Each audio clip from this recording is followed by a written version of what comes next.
All right. So that situation happens to a lot of media personalities where in the contract you have actually Yeah. allowed this company to use your voice, to use your face for the rest of your life, even though they are not paying you for that.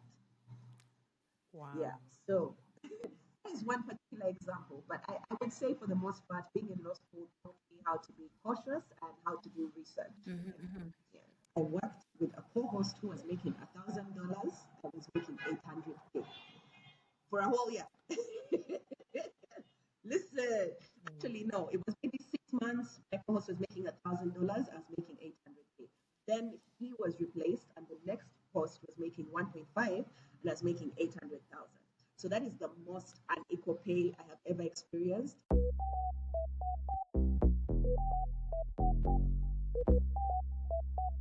Karibu. No way. Musibire muta. Mwasibye mutya. Amahoro. Agandi. Bible. Habari gani? Muraho. Sangonini. Kopango. Odeo. For those of you who are wondering what that was, these are some of the various local greetings found in East Africa's diverse languages. Welcome to SheCentre, the female podcast, where I dive into the issues and experiences that affect women everywhere. I am your host, Resti Kansime, and I am passionate about creating a safe space for women to share their stories and triumphs. I want to thank you for tuning into my podcast, and I would love for you to join our community and stay connected with us beyond this episode. You can find us on Instagram at the_SheCentre_podcast and follow us on Facebook at the SheCentre Podcast. Don't forget to subscribe to this podcast and hit that follow and like button on our social media to be part of the conversation.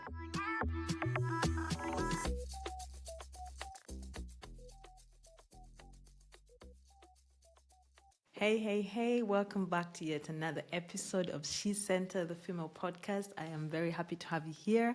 Thank you once again to the new listeners who are joining us for the first time. I'm very happy that you joined us, and I am hoping that you will stay and listen to so many other inspiring stories from amazing women. Please scroll down wherever you're listening to this, on YouTube, on Apple Podcasts, or on Spotify. Scroll down, listen to amazing women who are sharing their journeys. And a quick reminder, please, guys, I just beg you, please subscribe. Please share these episodes. It will go a long way in helping me to grow this podcast and growing this amazing community. I'm very happy that I am speaking to so many women. I'm learning a lot from this, and I'm learning a lot about myself. So welcome once again, and thank you for giving my guests the safe space to be able to share their stories and, getting to know them and getting to know me along the way. I do share a little bit about myself in every episode. My guest today is someone who I've been looking forward to record. I have to read her bio because I don't want to forget anything. So her name is Maritza. She is Mama Kla. If you have seen her on TV or you've listened to her on radio, she's a media personality. She's a spoken word artist. This girl has a way with her words. At the end of the podcast, she was out there telling me about SheCentre, and I was like, "Oh my God! You just made me see SheCentre in a different way." So I'm looking forward to finding collaborations with her in the future to be able to tell the story of SheCentre. Maritza is an African Podcast and Voice Awards Spoken Word Artist of the Year 2024. From hosting the renowned Open Mic Uganda to featuring on esteemed platforms such as Lantern Meets of Poets, the Spoken Word Project, Ayimba Festival, Kwivuga, Sofa Sounds, Poetry in Session, and Babishai Niwe. She has left an incredible mark on Uganda's poetry scene. So she works to inspire and empower beings to embrace and achieve perfect self-expression through the transformative power of words. And guys, I'm telling you, this girl is just like her words. Like I've listened to so many of her poems on her YouTube channel and on her Instagram, and I'm always inspired. Like she's someone, when she starts talking, I'm like, this like, you did some research on this specific topic. Like she just doesn't talk for, like she's a person who knows her stuff when she is talking. I'm very excited for you guys to get to know her and find out about her purpose, which is very, very inspiring and truly amazing. Because I enjoyed the episode, I know that you guys are going to enjoy the episode. So buckle up, guys, and listen to this amazing story of Maritza as she answers the question, are you living in your purpose? And please listen until the end to hear more about what she thinks about SheCentre platform and what she thinks different platforms like this should be able to do to help women out there. I love you guys so much. Thank you for trusting me with your time. And until next time, bye for now. Please don't forget to subscribe. Bye. Love you all. Bye. Hi, Maritza. How are you doing? I am well. How are you? Thank you for having me. I'm good. It has taken us a while to get here. I think this is my fault. So I expected it. Do you know why? I'm not blaming you anytime. No. Because I don't know what's going to happen Let me- at the end soon. Let me also take responsibility because I could have anticipated, and I'll explain, I guess, later. I could have anticipated that this wasn't going to take long. But then because I know like how internet things work, I was like, okay, so we're going to need about 45 minutes to set up, 10 minutes to catch up. Just reviews the whole hour. Yeah, I feel like I manifested this. So it's kind of my fault too. Well, I will. I'm being hopeful. I prayed for good internet. Amen. And I'm hoping it doesn't embarrass me today. Like, I'm really not representing Europe well. No, embarrass them. You know, when I started this, I always, like, in my podcast, I was always like, guys, I'm so sorry. I'm talking to people up country. You know, people's internet back home is not that good.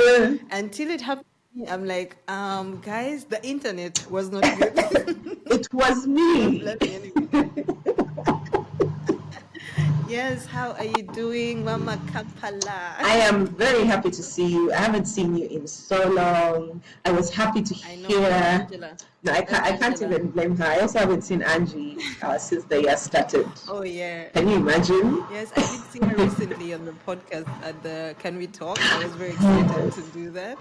That I've was been looking for lovely. her everywhere. Oh no, she's around. So we've been able to do some work together, Angela and I, in the wellness space. So she's doing reset Sundays, facilitating wellness for different people. So like we work together, but you know when adulting is running your life. So like we'll talk, but we won't see each other.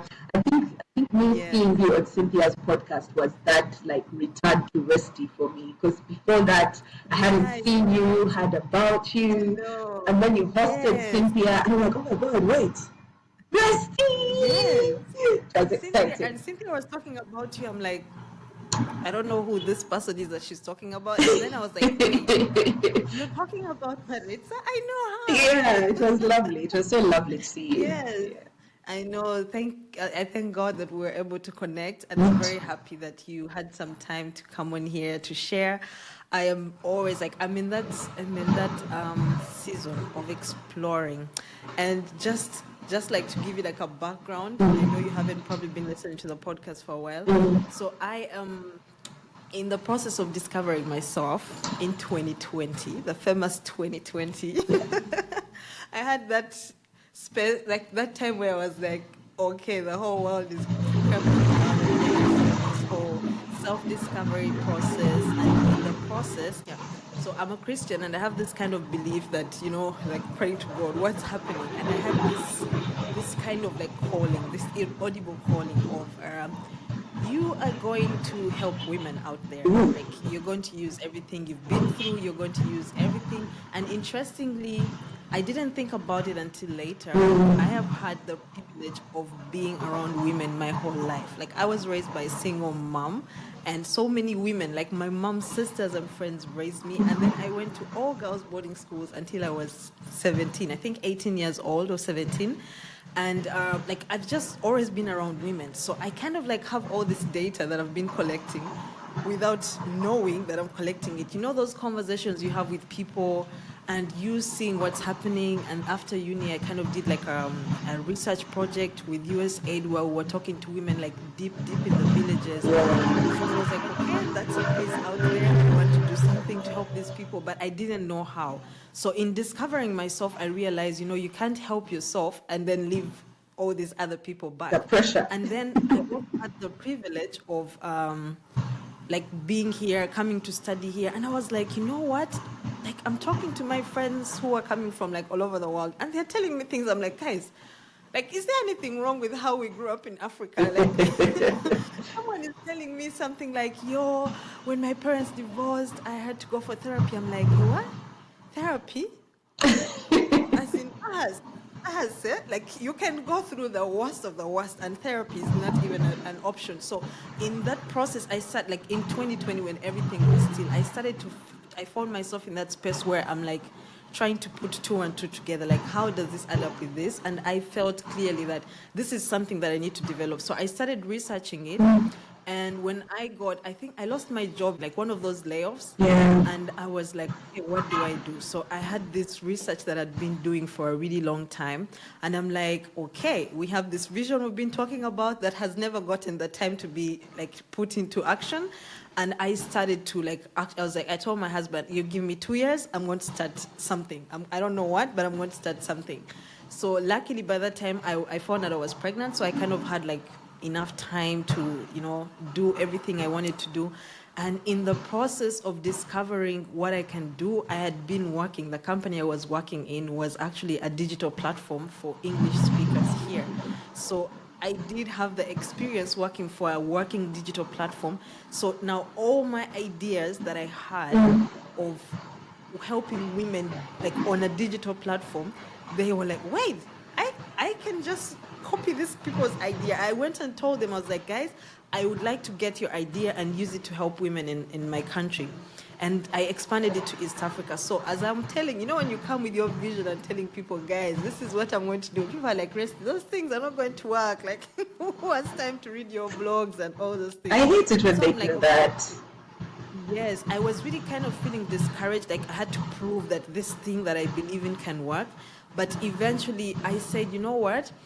Since people don't believe what it is that I am envisioning, I am going to start a podcast and I'm going to tell women's stories, because this can help people understand, like, even it will help me understand, like, okay, this person went through this. If they had a platform like what I'm trying to build right now, would they have had a better life? Because that's how I felt. Like, if I had someone at uni who had like something where I can go and get some kind of information from someone who has gone through what I've gone through. So to cut the long story short, I started out by asking what happened to you in my first season, and people were telling crazy stories. Like, I would reach out to someone like you and I would be like, hey, can you come? And someone would come on the podcast and drop a bomb. It's like, oh my God. And that person would be like, I haven't even thought about this or talked about this in like a long time.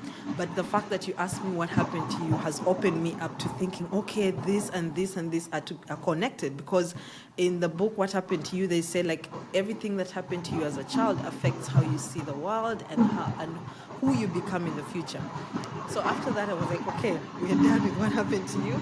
Now I need to discover purpose, because I was like, I'm trying to understand my purpose. So let me ask people, like, are you living in your purpose? Because in many cases, I could see you out there doing poetry and doing, media and all that stuff, and yet your purpose lies in something different. It's something that I'm finding very interesting. Like, very many people, what we see is not what they actually are passionate about or what they want to do. So that's why I brought you here to ask, are you living in your purpose? And the main question is, do you feel that you're living in your purpose right now, and how has your journey shaped this sense of purpose for you? You can start out by introducing yourself in case there's anyone out there who doesn't know you that's listening to the podcast. Yes, first of all, I believe every time I get on a new podcast, I find a new audience. So, hi, new people. Hello. I am Maritza. My AKA is Mama Club, and let me answer the question at the beginning. Am I living in my purpose? Yes, 100%. And I think even when I thought I wasn't, I actually was. Yeah, I really was, because anyway, I'll explain. So I am a spoken word artist. I am a performing artist. I am trying to expand that performance into theater arts. So I am getting into theater arts. I'm a student. I'm actually the oldest in my class. That's fun. I'm a student of theater at Yenze Theater Conservatoire.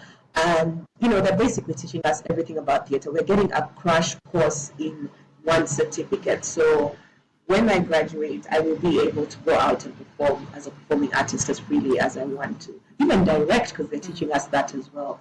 So I am a performing artist through and through. I'm a media personality. I worked in radio for 9 years. I have done PR before. I am a digital creator. Now, I actually still do PR, but because I am the brand I'm doing PR for, I don't really list it. But I still do PR. I do PR for myself. I am also a digital creator. So my friends and I, that's Sabrina, Dasha, Cynthia Tumini, and myself, we started Kwanzaa UG, which at the time was the first. Yes. Yeah, so at the time we were intentionally.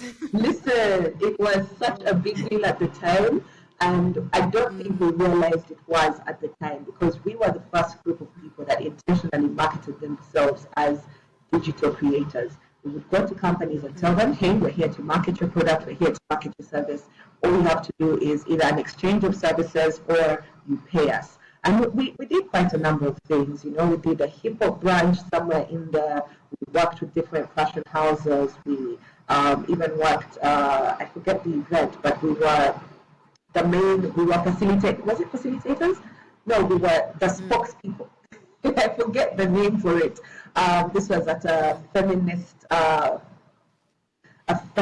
event. Damn it, I forgot what the event was. But the point is, we were branding and marketing ourselves as digital creators for the purpose of pushing and telling the African story, the Ugandan story in as many ways as we could. So the idea of Kwanzaa UG was first Uganda. So Uganda first in terms of entertainment, Uganda first in terms of what do we see. We wrote about travel, we wrote about places. It was really just about showing off ourselves as Ugandans. So we were able to do that for between 2017 and 2020. Actually, COVID was the real pause in our endeavors. So that's how I became a digital creator. What else have I done? I've been a dancer, again, goes back into performing arts. So the reason I say I am living in purpose, and I think I've always been living in purpose, because there's a time in my life I was in law school. I was in purpose. I just didn't have the vision. So I knew that for the rest of my life, there is no world in which I was going to be a lawyer. Like, my spirit was like, you and law, not quite, not sure. And I tell this story a lot because not to inspire people to quit, just to allow people to listen to their spirit. So I quit law after the first semester, and then I went back. But after the first semester, I knew, I was like, there is no way this is my career. But I went back, and when I went back, I made the decision to go back for other people, and I was very aware that I had made this decision for other people. And, I had to be there in that purpose. So the reason I say that even then I was still in purpose, because I had to learn a lot about myself. There's a lot that I learned while I was finishing that course. I also had to prove to myself that I was not a quitter, because when I quit, the voices that are around you, like, how do you leave something before you've started it? You haven't even experienced it enough to know that this is not where you belong. Yes. So I wanted to prove to myself that, hey, I'm not quitting for the sake of quitting. I'm making this decision consciously. So there's many questions about my personality, about my, direction, purpose, where I needed to be, how I needed to get there, that were actually answered by me being in law school. So at the time, I was like, this isn't my purpose. We need to go find my purpose. But no, my being in law school facilitated me to be the kind of radio presenter that I was, the kind of entertainer that I am. I am very meticulous about, making deals with people. I'm very meticulous about my contracts. And it also gave me direction on the kind of labor jobs that I want to do, understanding what labor laws are, and even us as citizens of the country, our contribution. I understood taxes and why. actually, basically, law school taught me how to be a functioning employee and a functioning, I guess, business person. Yes. Yeah.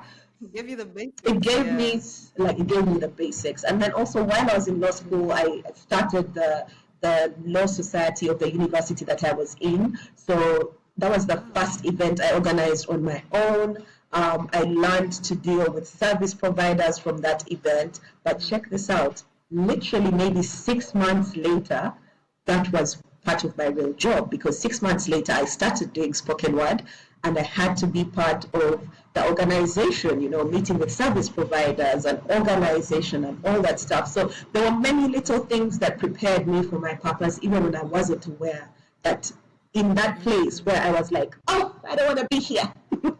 That was still part of the purpose, Yes. I had to pick up a lot from there. So I went through law school, and law school launched my entertainment career, because while I was in law school, I found a lot of people, a lot of writers actually, that spoke my language. I was introduced to the spoken word poetry scene, and in May 2012, actually it was 31st May 2012, I remember that day so vividly. I stepped on a stage and I've never looked back. So that was Quivuga 2012. It was a Thursday. Oh, I used to love Quivuga at uni. Yo, I was in uni as well. It was a Thursday. It was a beautiful day. It was just one of those days where it's like, God, it's today or nothing, okay? And I think I also just wanted to prove to myself that this thing that I was fighting for wasn't fake, because I told my lecturers, I want to quit law to be a writer. And they clowned me. They were like, you're here thriving in law school, you want to quit to go do a job where people are not thriving. One of my lecturers actually asked me, I was like, who is your mentor? You bring your mentor to me, and if I approve of your mentor, you can quit. I was like, leave me alone. So I was like, you guys are in my business a bit too much. Leave it. So I think I wanted to prove to myself as well that there's no such thing as this career is for some people and it's not for other people. If I want to be a writer, whether I have an international baccalaureate diploma, whether I have a law degree, whether I am the best student you've ever seen, I can still be a writer. Why is the reputation of certain jobs poor? So anyway, I get on stage, I perform, and I finished law school. Although I unfortunately didn't graduate, I actually made a conscious decision not to graduate, because I was like, you did your part, you committed, you did your 4 years. Whatever is left is not your business. You move where God is taking you. And over the years, those small decisions are justified. And I don't even know whether they're justified because I was making the right decision then, or because over time God just works it out for you. I don't know. But like in hindsight, they're small pieces that add up together. Right? And you look back and you're like, I had no cause for worry, I had no reason to fret. And, so spoken word got me into radio, because when I started working as a spoken word artist, I was the MC of one of the main platforms of spoken word at the time, that was Open Mic Uganda. So I was the MC and the PRO. So in my PRO work, I had to go to different radio stations, do some interviews, promote the shows. Every interview I went for, the radio host would be like, but why aren't you on radio? But why aren't you on radio? So I had it enough to the point that I was like, but why am I not on radio? So I got into radio. Radio led me to TV and radio got me digital creation, because I had actually to create a lot of digital content for my shows. And my purpose has been storytelling ever since. So I have had to do my dream job every day, whether I liked it or not, because part of what you do in radio is writing as well. You are content creating pretty daily. So you have to create content for 4 hours every day, Monday to Friday, sometimes a weekend show. And that's where I was happy. So purpose, I am 100% living in purpose, and that is storytelling and bringing people joy, really. Yeah. I love that. You said something about how you, when you were at uni, you felt like, okay, this is not my purpose. Oh my God, at uni. I'm sad to say, like for me, I was just there, like just going, because when you're speaking now, because I have always been a lover of the arts. Like the first time I went to Quivuga, I don't know if you know Charlene, she was my roommate. So I used to go, like, I went with Shalene. She was like, I just went, it was plot, Mbuya or something like that. I don't remember the place. And I was like, this is so cool. I really liked it. Like, I really liked it. I remembered in primary school, we used to do poetry and art. Like, I saw you the other day playing there. Is it Odinga and all that? I can play those instruments. Like, I was like a huge art person. Like, I was the one in the school drama and the school, like, I was acting, I was doing all these things. But then in primary school, that ended. We used to go to national competitions, and I was like front dancer, those solists and like people at the front. But then when I went to secondary school, that kind of faded out after senior 2, because it kind of, like, the school was not really caring about that. So the school kind of took that dream away from me. But then my uncle was always selling to us this idea of, you have to study social sciences. I didn't even question it. Like, it was either, okay, in O level, I was like, you know what, I like physics. Maybe I'll be the first engineer in my family. But then when I started hating physics, I'm like, you know what? Let's just stick to my uncle's dream of doing something in social sciences. I love politics. It's like history comes naturally to me. And like, I just went to uni, but I literally, like, when I was like sitting my S6, I was like, I can't fail to get into this course. Like, I didn't even aim that high, because I was like, what do I need to get into social sciences to get this grade? That's it. So I got in, and I was like, I love political science. I'm going to work for the UN, USAID. The dreams just went sweet. Those are dreams. But then, just like you were sharing, like, when I look back right now, I regret why I chose to follow my uncle's dream of studying social sciences, because I feel like I could have studied something like psychology. It was one of my electives. And I am a really huge fan of talking to people and like getting to understand the brain. Like, I really am fascinated by that. Politics, on the other hand,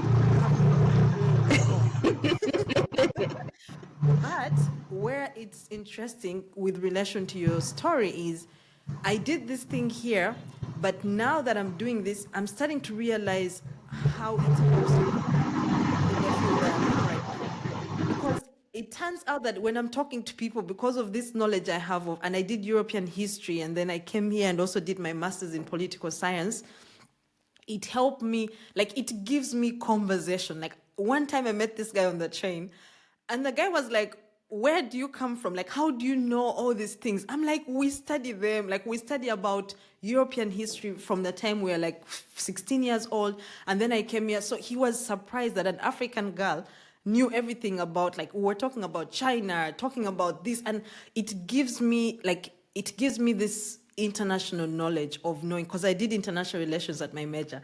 And now, like, why I'm like, it's leading me to the question I want to ask you is, like, I know you've mentioned how, like, your law degree kind of helped you to have all this background, and like, you're talking to someone like, no, my contract is not like proper, I did some law. It gives you that, like, something to fall back on.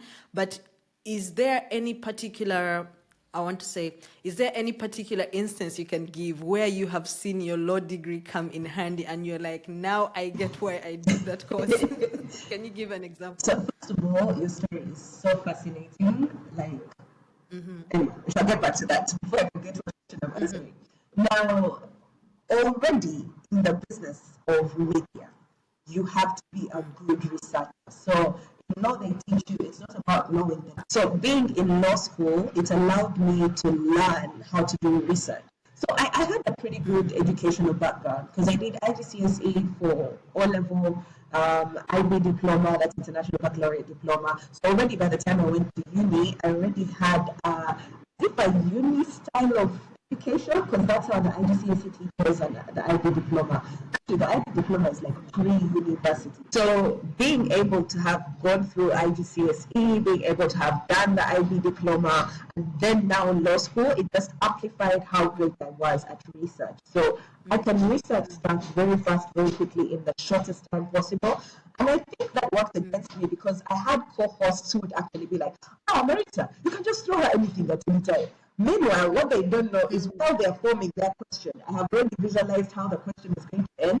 I am researching, finding, and reading the answer to their question, beefing up my research in a space of 30 seconds. Yeah. So I would have to work really, really fast. So I believe that came from law school because you had to know where to find the law. But one specific Yes. example, my last job, we actually almost got into a fight with the lawyer. He started raising his voice, and I was like, you know what? I think I know what these guys are up to. I'm not going to fight this fight. Let me leave them and leave the company when this contract ends because it was that bad. So a lot of media companies now have learned that when you lose an employee, especially with the hiring system they have going on now, the hiring system in media now is numbers sell.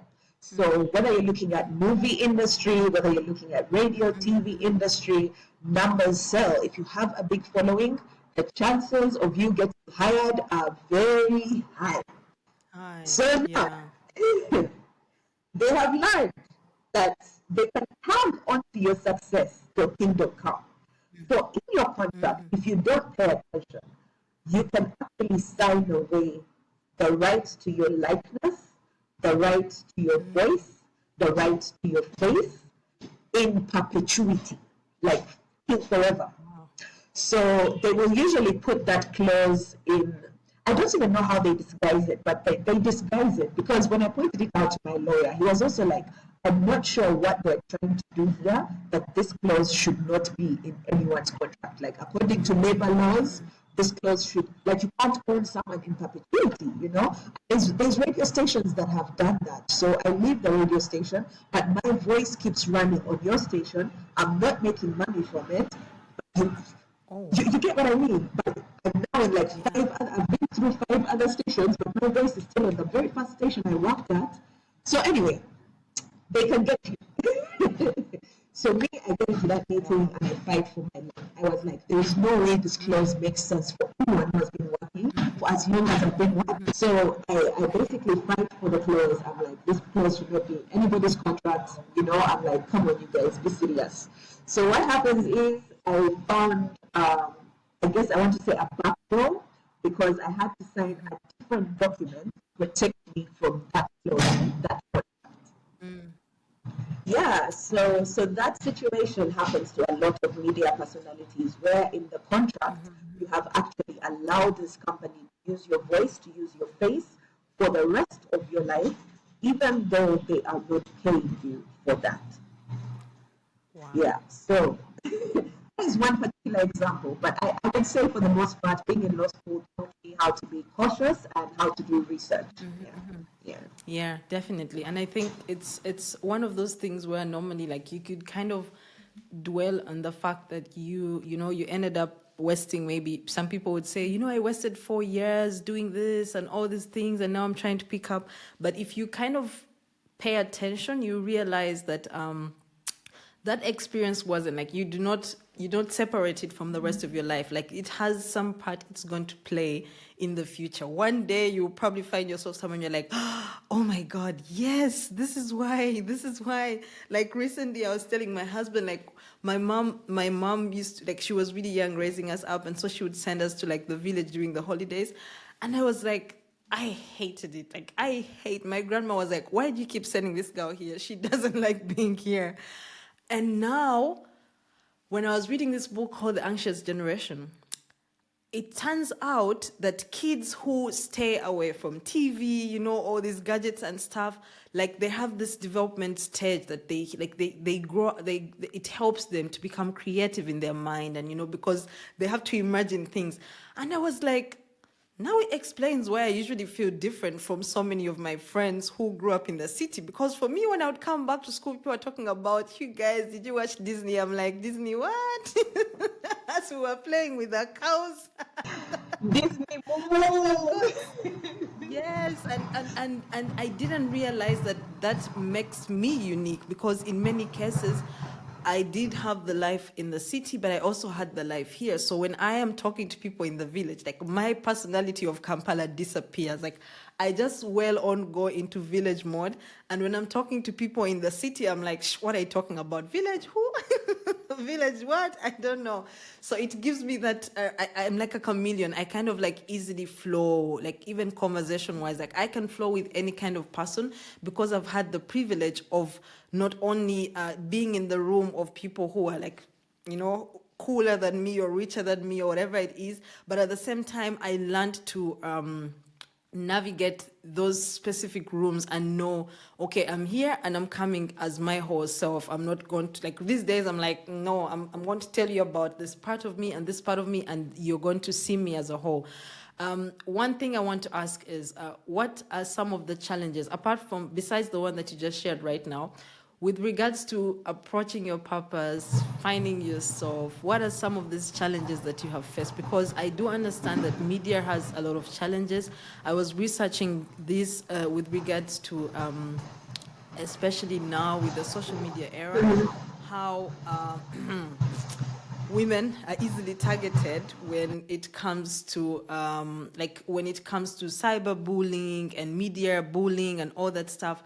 I know it's something that many people are afraid of, because you just post one thing or say one thing and just the comments alone, you're just going to be like, bye, I didn't sign up. I didn't sign up for this stuff.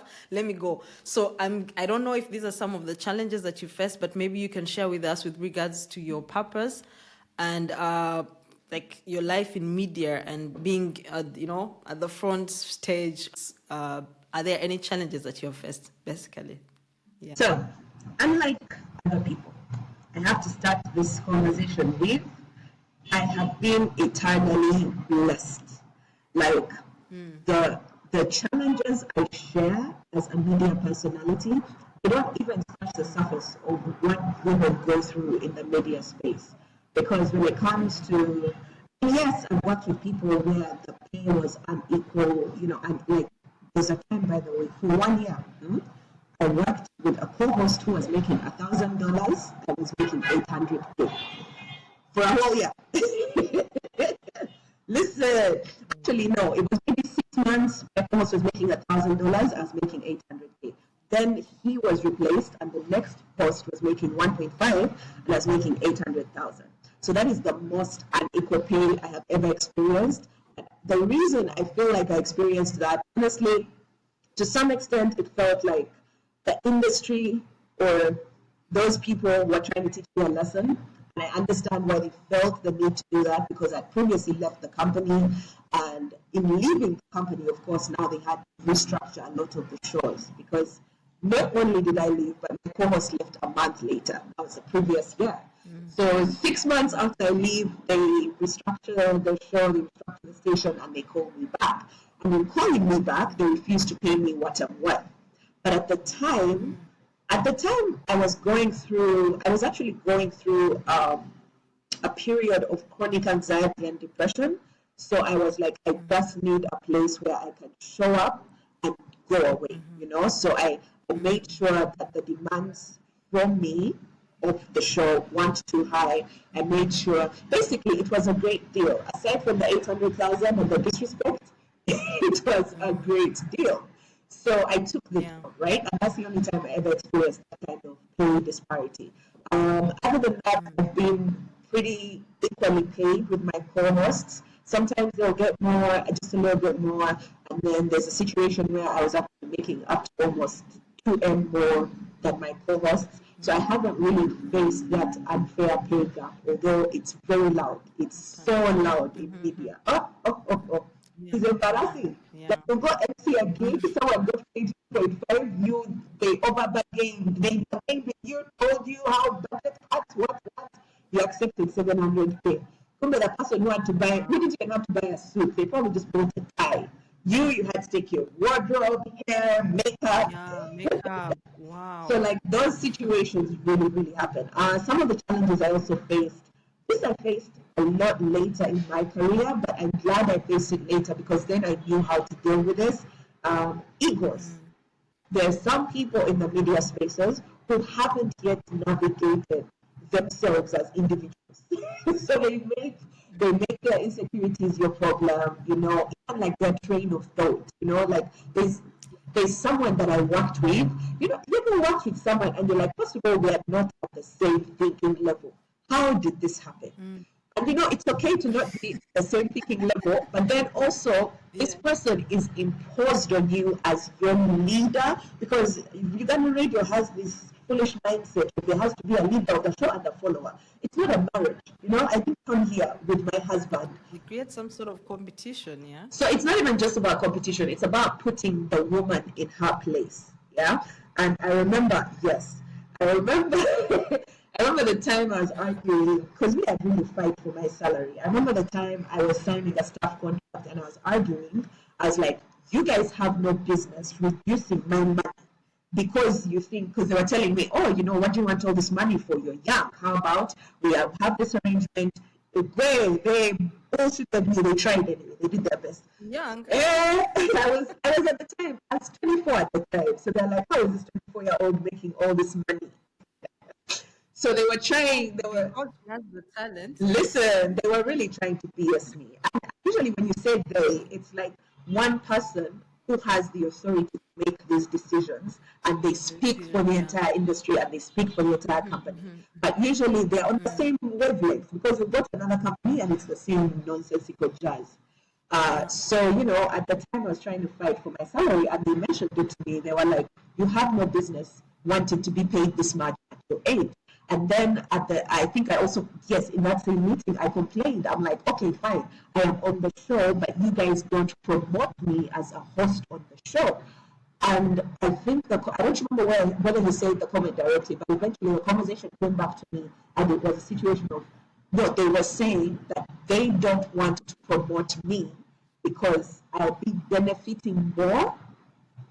Yeah, they say they don't want to promote me as a host of the show because I'm new and I'll be benefiting more. In my mind, first of all, what's wrong with that? You want your talent to grow. You want your talent to be better. So that also happens. So there's many little things that the industry will do to try and put you in your place.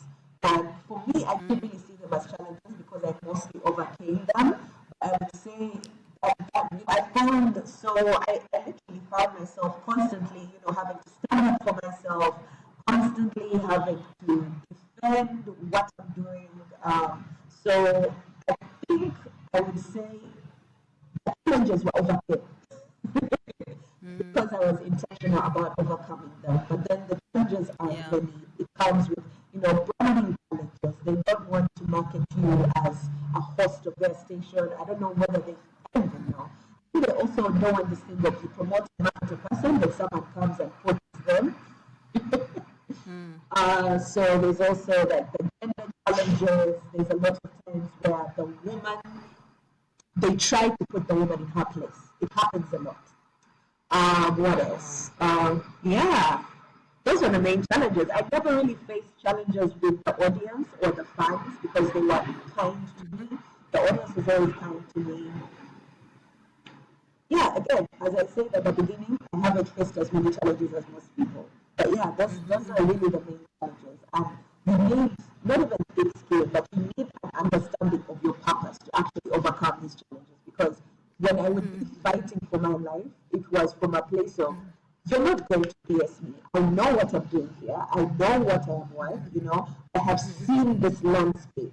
I know what we're trying to promote. I know the kind of industry that we're trying to build. I am representing that industry, So why is it that I can't get the same respect that the men get?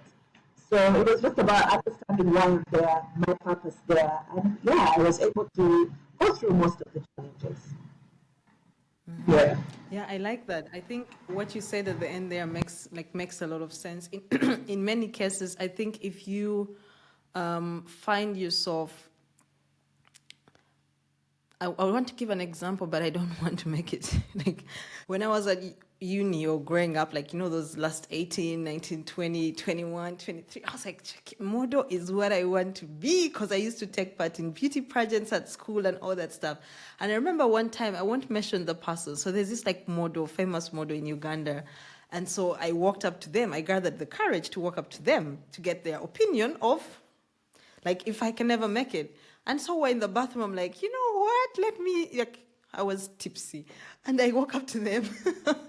And I can tell you, I think maybe they were also drunk or something, but they really put me down in a way that telling me I would never hire someone who can't handle their liquor or something like this. Like it was I was like 21, 22, but I kind of like after that started losing their gas for it. So I can imagine if I was a person who was really like passionate, or like I felt like my purpose were to be, on the runway. I understand from your explanation what it means. Like for you to get into a certain space, you need to know yourself. You need to know what your worth is. You need to know, like, because it's so easy for someone to just tell me your podcast, why are you wasting your time? But like I'm at the space in my life right now, I was like, I'm not doing this for you. I'm doing it like for me. But I think earlier in my life, there's that validation that I felt like I needed. Like if I like when I was young, I was like, oh, I could never do that. Like see people on YouTube, kudos, man, kudos. You can do that. You can talk and people listen.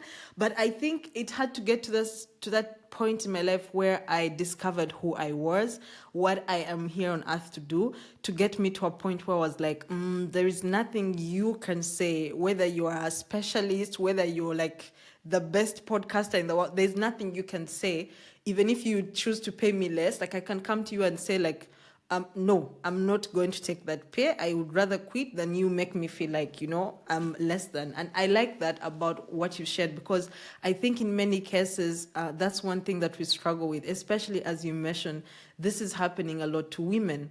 Like a man could just come and be paid more money, even if they haven't put in that much effort. And you are putting in all this effort and you're getting paid less money. But in addition to that, that money is coming with words. Like they're telling you why you're getting less money. Like you're already doubting yourself as it is, being the woman who is trying to do something different in the field. And then someone starts telling you stuff like you're too young. So are you supposed to go around walking thinking like young people are not supposed to aim higher? What does that even mean? You get what I mean? Because they're like millionaires who are like 22 years old. Like, are they supposed to think, oh no, I'm so young, I shouldn't be earning like so much money? The And at the same disrespect. time, like, disrespect, exactly. I like that, and I like that you shared that. Okay, so let's talk about in 2020 you guys had a podcast. What happened? Because I was loving it. I was loving that podcast. I What used your to tune mama in and should just have think, told you. where are these girls at? What happened and what inspired this podcast? Anyways, I wasn't surprised by the topic Yeah. of the podcast, but I just want to know like what inspired this, and what led you to put that on a stop. So, Angie and I, Angela, who is the founder of Reset Sundays, we started a podcast called What Your Mama Should Have Told You. Now, the title of that podcast came from fun. Like, we were workshopping for a title for so long, and then one day, Angela just came out and she's like, I have a title. And it spoke to everything we wanted the podcast to do, because the podcast was really about adulting, navigating adulting. We talk about relationships, we talk about money, we talk about so many things. And for us to be able to just share that with our community, we wanted to start, not even start, we wanted to join the up and coming community that was facilitating our demographic, because there weren't that many podcasts at the time that were speaking to us, contemporary African, urban, young women, or men as well, right? The conversations that we were having, we were not hearing a lot of these conversations had here. Most of the podcasts that we listen to are international, so we're like, we want our own. We want to do it for us here. So that was really the idea of what Mama should have told you. And eventually it was supposed to evolve to even feature episodes with moms. But at the time, I remember we were working with Millennial Digital, that was at Blue Flamingo. So when Millennial Digital switched up their podcasting arrangement, we were like, okay, so let's carry on the podcast on our own. But left. So even to this day, we would like to bring back what your mama should have told you. So we haven't completely abandoned it, but when alignment works for us, we'll bring back what your mama should have told you. Yeah, I think it would really make sense in this era right now, because people are kind of embracing podcasts right now. Yeah. It's becoming like a thing. It wasn't that much of a thing back in the day, because people were mostly like No, YouTube is all I want to do, but now you just want to walk around and put something in your ears and just disappear Right? in conversation. Dishes Yeah. washing, clothes washing, Yes. nursing babies, like we are your entertainment without Yes. it. I know. Yeah, so Yes. that I was love fun. that. That was fun. Yeah, I love that. I'm still trying to pick on some of the things that you have done. So I saw something that you guys did, and I was like, oh my god, because the platform that I'm building, so like the SheCentre podcast is basically like a tool that I want to use for the bigger picture of the platform. So the platform will have so many other things. And being a person who lives abroad, or my mom being a person who raised me living abroad, I always felt like parents and children, like these people who are in between, like, you know, your mom is raising you from abroad. And I saw recently, I think you posted like this new project that you guys are doing, where you are talking about these experiences of people who leave home and go abroad and use. I was like, I feel so seen. This is something that, like, even just the words that you said, I don't know if you came up with the words or this was something that was a script that was given to you, but I loved how you explained, like, you know, you can lose who you are or forget, you know, the people who sold their cows to send you abroad because you're abroad. Please share about, if you're able to, please I share about this project. love, I really loved it. I love that it reached you because we wrote that for you people, our diasporians. So Yes. this project was done by the Tribe UK, and they are now the Tribe Africa. The Tribe Africa and a couple of Ugandan spoken word artists. So it was myself, Maritza, Miki Savitier, Jason Antaro, and Angel Cabrera. I almost call her Angela. Angel Cabrera, the creator, Week 256, Dennis the poet, and Lakera Patience. So the founder of the Tribe Africa, with sponsorship from PIZ, African Union, and Africa No Filter, he called me and we put together this idea to actually use poetry to tell the story of labor mobility. Now, the goal, of course, for Africa, there's Agenda 63 for Africa. Is it 53, 63? I think it's 53. I'm not sure. I'll have to check again. But that is by 2053. We should be able, as Africans, to work freely across borders, to move freely across borders. So we were really just telling the story of labor mobility, you know. There's a line in there that Mitch says, Mitch Sabri, who is the one who did the poem with. So the poem Mitch and I did is called Mother's Land. It's a play on the motherland. It's a play on how we treat the land where we're born. It's also a play on, you know, everywhere we go is the motherland. You know, how just because I'm born in Uganda doesn't mean I can't cross over to Malawi and have a living and, you know, love the people in Malawi and exist with them and benefit the communities in Malawi. So even the way the poem starts, being born here isn't be stranded here. You know, that's what they're talking about. So the line that Nick says that I was talking about is, my mother sold her land so I could leave the motherland. But I have left the motherland so I could afford to buy my motherland, which is the story of most Africans. You sell everything you have in search for prosperity, and then you come back home and your prosperity isn't sufficient to buy back the things that you sold to go look for prosperity. So it was really just about telling the story of labor mobility and raising awareness on the circumstance of the work we have today, you know.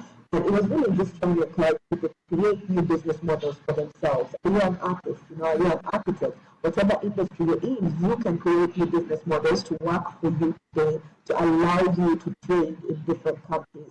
And it was also really a call to, you know, governments and institutions like, why is it that I have to get a visa to visit my grandfather across the border, whom I could have just crossed into, you know, like just go and say what's up, especially like our family members in the East, you know? That border is East-West, you know, that border shouldn't be there. We're the same people. So just really telling the story of the lengths we go to for survival and even how our land suffers and the place that's supposed to nurture us suffers because, you know, we don't treat we don't treat a land with respect because they're in a hurry to find what's out there that's more prosperous. Or when we go and see what's prosperous out there, we come here and we disregard what's here. So, it's just really highlighting those little things that we take for granted. No, it really spoke to me. I'm so It really glad. did. Like I really connected. I connected to it so much. Like I just fell on it because it was in your status. But I was like, this is really good, because in many cases, like the people back home need to understand what the person who has gone away from home is experiencing. And this, because these days, there's this whole conversation going on. I had someone on the podcast and she was talking about black tax and all those things. She's like, and I know it's a conversation that has been going on, but I think it's also very important for these conversations to be had, because both sides need to listen to themselves. Like you need to create both scenarios and explain to, your mom in the village. She's like, dude, I sold everything to give you this life, and now that you're abroad or wherever it is, you are forgetting that this is our source of everything.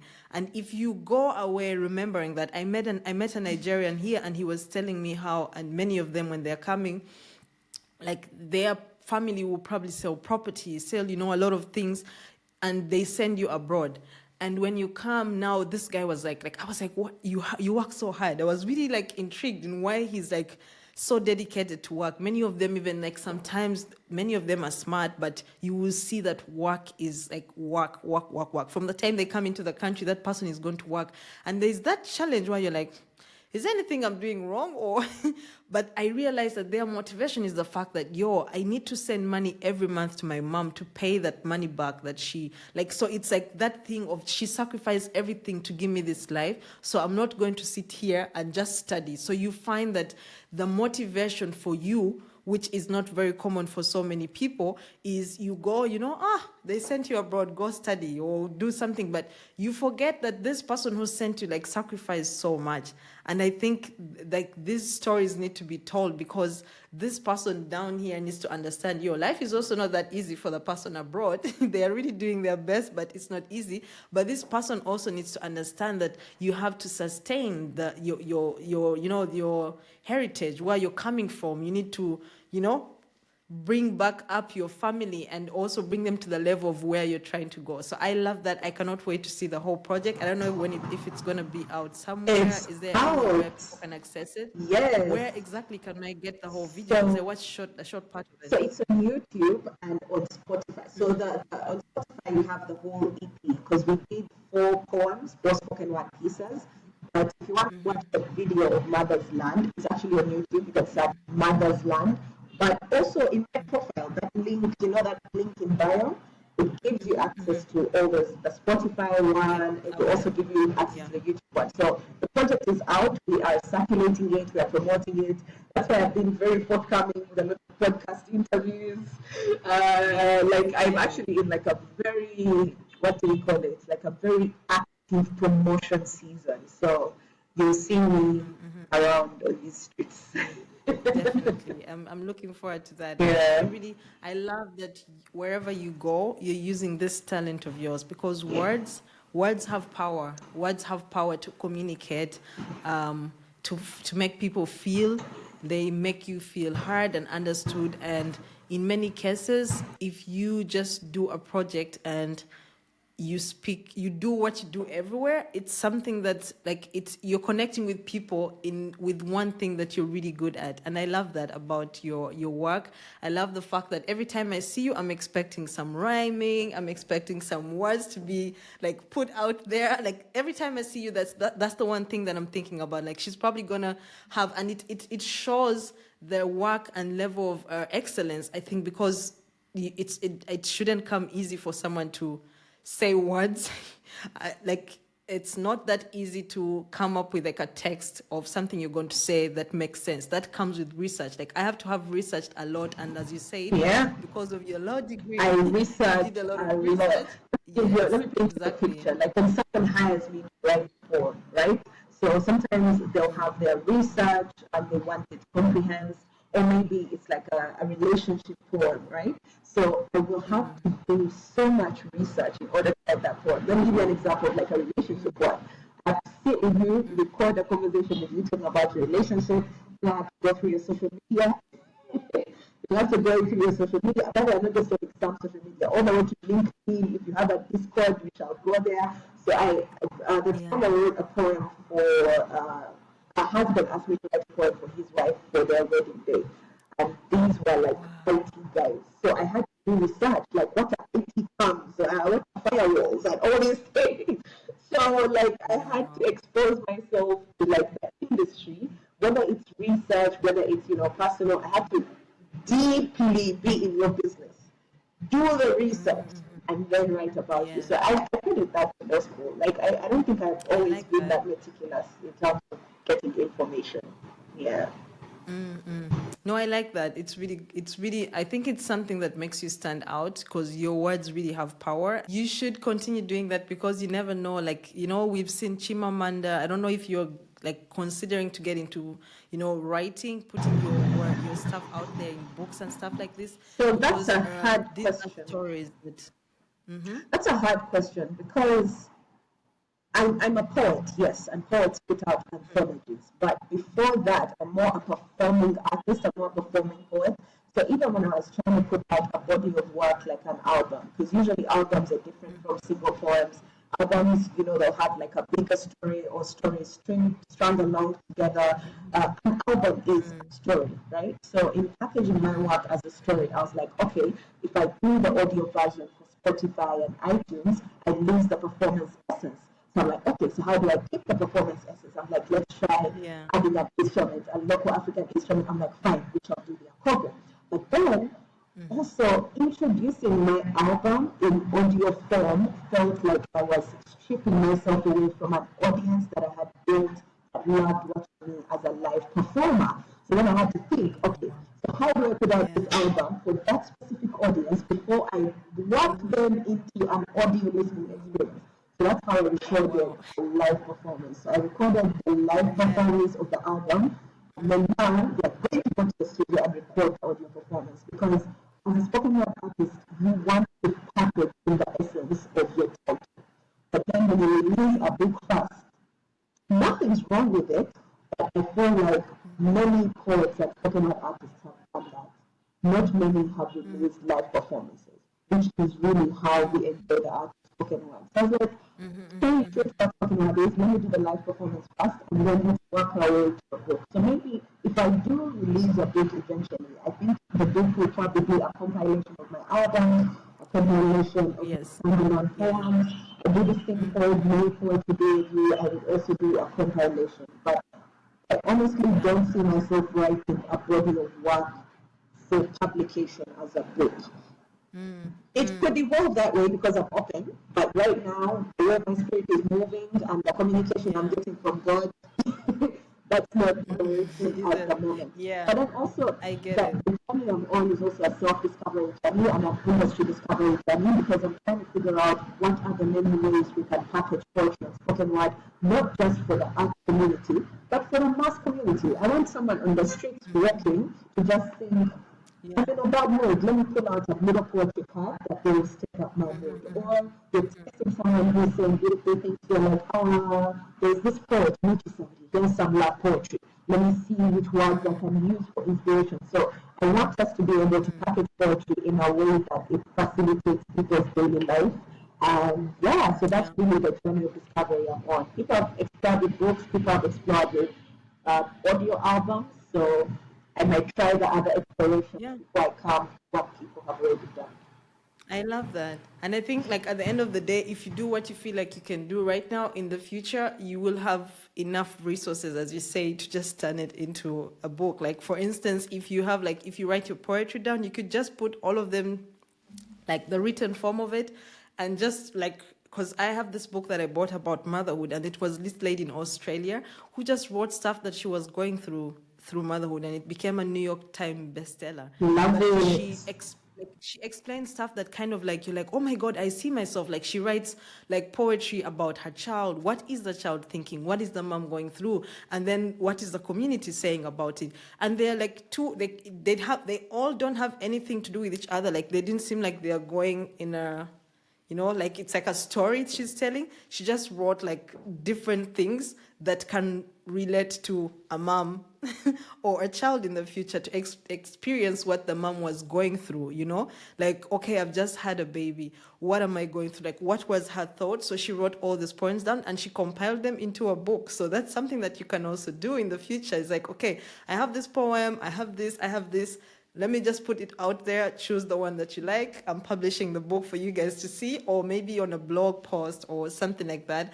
I'm looking forward to seeing more of where your vision is going to take you, because I am a huge fan of words. Like, I love talking. I love listening to people talking. I love listening to audiobooks, and I think it's much easier for me to consume. I used to love reading, but it's really hard now with my baby.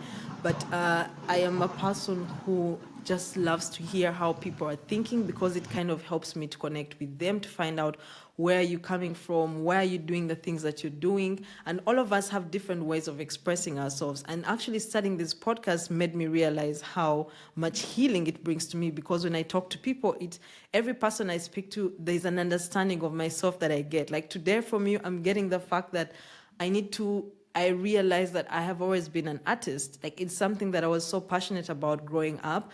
And yet right now I'm just getting to it as I'm older. And now I'm understanding why sometimes it comes a little bit easy for some things, but I realize also that I need to tap into that young self who was very excited to like for instance, I told my husband I would wish to go into and play my music instruments that I used to play back in the day. It used to bring so much joy for me to play, the Madinda I used to play all those things. Like I could play Please them. come back. How exciting would it be? Exactly, how exciting would it be for me to come back to it and combine it with where I am right now in my life? Maybe one day I will find myself there. One day yeah, soon. what do you want to say? Let me share with you. So I literally picked up the akobo because I wanted to inspire people who dropped African instruments after school. There's a lot of people who played these instruments in school. Now, me in school, I was mostly the I was the singer. So they never put me in the dancing, they never put me in the instruments except for the xylophone, and mostly I was the folk singer. So I wanted to inspire people who played those instruments to come back to those instruments, because they're very easy to play. Like our traditional instruments are much easier to play than the international instruments, and music is a language of the spirit. I believe it's a great accompaniment for prayer, it's a great accompaniment for meditation, or even peace, joy, life. Imagine every evening there's a person in the household who can play like an African instrument, like after dinner, you're just chilling. So I feel like tapping into those African instruments facilitates the storytelling abilities of who we are as African people. We are storytellers. We can't help it. We are storytellers in how we dress. We are storytellers in how we, love people. We are storytellers in how we treat our community. Like there's a thing Ugandans say that Ugandan can't sleep hungry when you have neighbors. But, in the way that we show love, that's the story of Uganda. That's the story of who we are. So in your love for words, we can beef up that storytelling in so many ways. And for me, I'm looking at African instruments, I'm looking at podcasts, and I'm looking at spoken word. So spoken word has storytelling, poetry. There's also another part of spoken word that's not really talked about, which is really rap, but it's still part of spoken word. So anyone that says I'm a lover of words, I'm a lover of instruments, we go. Let's do this. Let's go. All of you. I know, right? Let's inspire people, because most young kids can't speak a single African language, not Swahili, not their mother tongue. They can sing the Swahili national anthem, but most kids can't. So if they can connect to who they are as a people using stories and using those instruments, we've won. I feel like we've won. I think so. Yeah, that's very true. Yeah. I love that. So okay, one last question before we go. Yes. Looking ahead, how do you see? Okay, you've already answered this. I'm not even going to ask, but I have this one question. No, ask it. What role do you think platforms like SheCentre can play in supporting women through this process of discovering and evolving their purpose? Storytelling. So this is why Yes. storytelling for me is a gift. So as a spoken word artist, because this is now my life, this is what I do. I mean, it's always been my life. Even when I was in radio, I was still a spoken word artist first. But as a spoken word artist, my mission is to help people reach perfect self-expression. And for me, perfect self-expression is doing what you are put on this earth to do. It's doing the things you love every day to become the person that you're meant to be. And what does that look like right now in 2025? It looks like you being where you want to be in 2025. Does that mean in 2027, if you're somewhere else in 2025, you are wrong? No, it just means at the time you are in the right place. And when you start to experience perfect self-expression and accepting our role in situations, in communities, in even timelines, in this timeline of Uganda as we approach election season, what is your role? Understanding your role in that. So for me, allowing people to be in a place of perfect self-expression or facilitating people to be in a place of perfect self-expression, I have done my job on this earth, I have finished, I can rest peacefully. And what does that look like? It looks like storytelling. Now, storytelling gives people permission. It gives people permission to know possibilities for their careers, the possibilities for the kinds of relationships they want, the possibilities for the environments they want to live in. And I feel like storytelling is one of the biggest backbones of self-discovery, because even when you're trying to get to know yourself, there's stories that you tell yourself, there's stories about yourself that you have to release, stories that were told to you by other people, narratives and perspectives that you've grown up holding on to that you also have to release. So storytelling really is the backbone of self-discovery. And I feel like this podcast, telling people stories, unpacking purpose, you have my heart. Like literally, you're on the right path. I actually have a poem called On Purpose. I'm very, very big on purpose. I have a poem called On Purpose that's actually on my YouTube right now. It's part of the album I was telling you about, the live performance. So I packaged this album. It is about perfect self-expression. And the idea of it is, the album is called Wednesday. So the idea of it is we get 24 hours to express ourselves, right? We don't experience tomorrow until it's today. You don't experience yesterday because you only experience it as today. So every day is 24 hours. And my favorite day is Wednesday, so that's why I called it Wednesday. And I wrote the poems in different parts of the day, and I want On Purpose to be like, that part of the day where you're leaving your house to go to work, or your purpose has just begun, right? So for me, I feel like podcasts that tell stories of women like this are really speaking into that. You're speaking into what gets us up in the morning. Why am I going to look forward to today? Like, what fulfillment do I look for in today? Self-expression, purpose. Yeah, so you're on the right track, and I feel like I love that.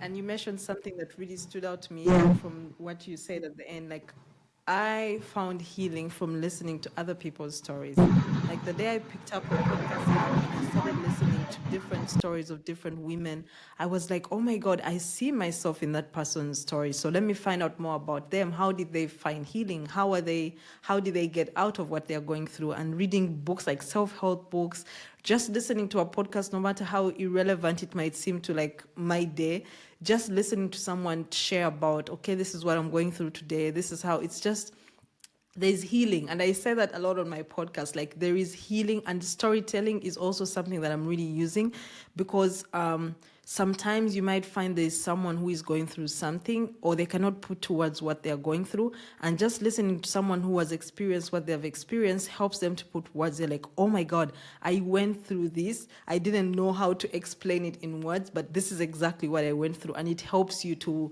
feel seen, to be heard, to be understood. And that's exactly what SheCentre is here for. So I look forward to seeing more of the work that you're going to do. I'm very excited to collaborate with you in the future, of course, when SheCentre platform is up. Hopefully you can write a poem for us. I would love to. I would love to. Yes. I was just thinking about like the cleverness even of the name, SheCentre. Like it's a center as in it's a hub, but then also we focus on the she, like it's about the core, and then also she is the center of existence and humanity, So like there's I'm a poet. You just preaching. And the She stands for support, heal, and empower. Look at that. I didn't reach there yet. I know, right? So like the name in itself, and they got names because you know how you say a name, a person's name is something you say to them the most. And usually in saying that name, you are manifesting the meaning of the name. Yes. So every Yes. time we say SheCentre, every time we see SheCentre, we are manifesting what SheCentre is about. So I'm very big on names. Yes. I love your name. I would love to write something for you. When the comes up, let's go. Definitely, I would do that. Thank you so much, Maritza. Thank This has you. been a wonderful conversation. I know it took us a while to get to finish, but I'm very happy for so many people who might not have heard of you to get to know you, and I'm looking forward to seeing all this amazing work that you're going to do. Thank you once again. To you, thank you for this podcast, for this space, for being away from home and still, staying in touch with home. Like it can be hard, but I marvel at how you guys do it. It's beautiful. And thank you for giving me this platform, for allowing me to share who I am with you, my story, my poetry. And yeah, I'm proud to have been a guest of SheCentre. Me too, me too. Thank you. Okay, the camera decided to go off. We're done. All right, bye. Okay. Please help me spread the word by sharing our episodes with your friends, family, and followers. Let's amplify the voices of women, break barriers, challenge stereotypes, and create a network of support and empowerment. Together, we can bring about positive change and make this world a better place for all. This is SheCentre, the female podcast, where women's stories matter. I love you all. God bless.